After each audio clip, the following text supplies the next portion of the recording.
Hello dear students, आज हम NIS board के कक्षा 10 हिंदी के चैप्टर नंबर 5 के नोट्स पढ़ने वाले हैं। इससे पहले हमने चारों पाठों की इंपॉर्टेंट क्लास को ले ली है। यदि आपने उस क्लास को नहीं देखा है तो उसका लिंक आपको डिस्क्रिप्शन बोर्ड में दिया गया है, वहां पर जाकर आप पहले चारों पाठों की इंपॉर्टेंट क्लास को ले सकते हो। तो चलेगा, आज की क्लास को स्टार्ट करते हैं।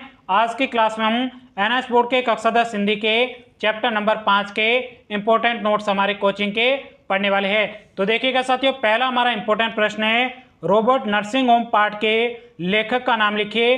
देखिएगा साथियों, एक प्रश्न हमेशा आपके बोर्ड के एग्जाम में पाठ के लेखक के संबंधित पूछा जाता है। आपको टेंशन लेने की जरूरत नहीं है। हमारे कोचिंग पे आपके जितने भी इंपॉर्टेंट प्रश्न बनते हैं वो सभी हमारे कोचिंग के इन नोट्स में आपको दिए गए हैं। तो फिर आप इन नोट्स को अच्छे तरीके से हमारे साथ साथ में अच्छे तरीके से पढ़ते जाएगा, जिससे आप एनआईएस बोर्ड के कक्षा 10 के हिंदी के पेपर में अच्छे नंबरों से पास हो जाओगे। तो देखिएगा साथियों, इस प्रश्न का उत्तर है, रोबोट नर्सिंग होम पाठ के लेखक का नाम कन्हैयालाल मिश्र प्रभाकर है। पाठ के लेखक का क्या नाम है? कन्हैयालाल मिश्र प्रभाकर है। चलेगा, बढ़ते अगले प्रश्न की तरफ। अगला आपके दूसरा प्रश्न है, जिसमें कहा जा रहा है, लेखक ने किस स्थान के रोबोट नर्सिंग होम का उल्लेख किया है? तो देखिएगा साथियों, इस प्रश्न का उत्तर है, लेखक ने इंदौर के रोबोट नर्सिंग होम का उल्लेख किया है।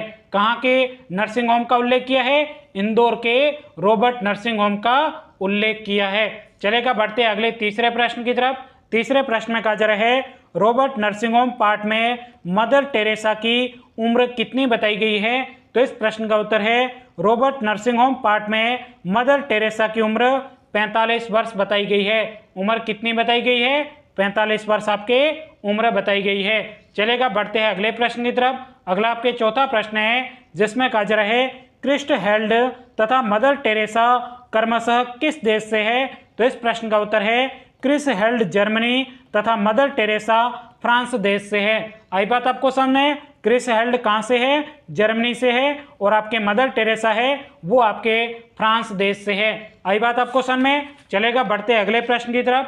अगला आपके पांचवा प्रश्न है, जिसमें कहा जा रहा है, रोबोट नर्सिंग होम पार्ट में मदर टेरेसा कैसी दिखती है? तो इस प्रश्न का उत्तर है, रोबोट नर्सिंग होम पार्ट में मदर टेरेसा लंबे कद व गोरे रंग वाली सफेद साड़ी पहने हुए मां की मूर्ति जैसी दिखती है। आई बात आपको समझ में। अब ध्यान से देखिएगा साथियों, आप हमारे कोचिंग के इन नोट्स को आप अपने मोबाइल में डाउनलोड करके भी पढ़ सकते हो। मोबाइल में डाउनलोड आपको किस प्रकार से करना है? तो मोबाइल में डाउनलोड करने के लिए आपके मोबाइल में जहां पर गूगल लिखा होगा वहां पे क्लिक करना है, और उसके बाद में यहाँ पे लिखना है आपको MOSTEXAM। इस प्रकार से आपको मोस्ट एग्जाम लिखना है, और उसके बाद में यहाँ पे जो आपको सर्च का बटन दिया है इसके ऊपर आपको सिंपल तरीके से क्लिक करना है। क्लिक करने के बाद में यहाँ पे आपके सामने इस प्रकार से मोस्ट एग्जाम लिखा होगा, यहाँ पे भी आपको क्लिक कर देना है। बहुत ही सिंपल है। और उसके बाद में यहाँ पे आपको थोड़ा नीचे आना है, यहाँ पे देखिएगा लिखा हुआ है एनआईएस बोर्ड। यहाँ पे आपको कक्षा 10वीं के नोट्स देखने हैं, तो इसके ऊपर आपको क्लिक कर देना है। क्लिक करने के बाद में इस प्रकार से आपके सामने एनआईएस बोर्ड के कक्षा 10 के सभी विषयों के नोट्स खुलेंगे। यहाँ पे आपको हिंदी के नोट्स देखने हैं, तो इसके सामने जो क्लिक लिखा हुआ है यहाँ पे आपको क्लिक कर देना है। क्लिक करने के बाद में इस प्रकार से आपके सामने एनआईएस बोर्ड के कक्षा 10 हिंदी के सभी पाठों के नोट्स खुलेंगे। यहाँ पे आपको 5वें पार्ट के नोट्स देखने हैं, तो इसके सामने जो क्लिक लिखा हुआ है यहाँ पे आपको सिंपल तरीके से क्लिक कर देना है। क्लिक करने के बाद में इस प्रकार से आपके सामने एनआईएस बोर्ड के कक्षा 10 हिंदी के 5वें पार्ट के नोट्स खुल जाएंगे। तो यहाँ पर आकर भी आप सभी चैप्टर के नोट्स एक साथ में पढ़ सकते हो। तो चलेगा, बढ़ते अगले प्रश्न की तरफ। अगला आपके छठा प्रश्न है, जिसमें कहा जा रहा है, रोबोट नर्सिंग होम पार्ट को पढ़कर हमें किसकी प्रेरणा मिलती है? तो इस प्रश्न का उत्तर है, रोबोट नर्सिंग होम पार्ट को पढ़कर हमें मानव सेवा की प्रेरणा मिलती है। हमें किसकी प्रेरणा मिलती है? हमें मानव सेवा की प्रेरणा मिलती है। आई बात आपको समझ में। चलेगा, बढ़ते अगले प्रश्न की तरफ।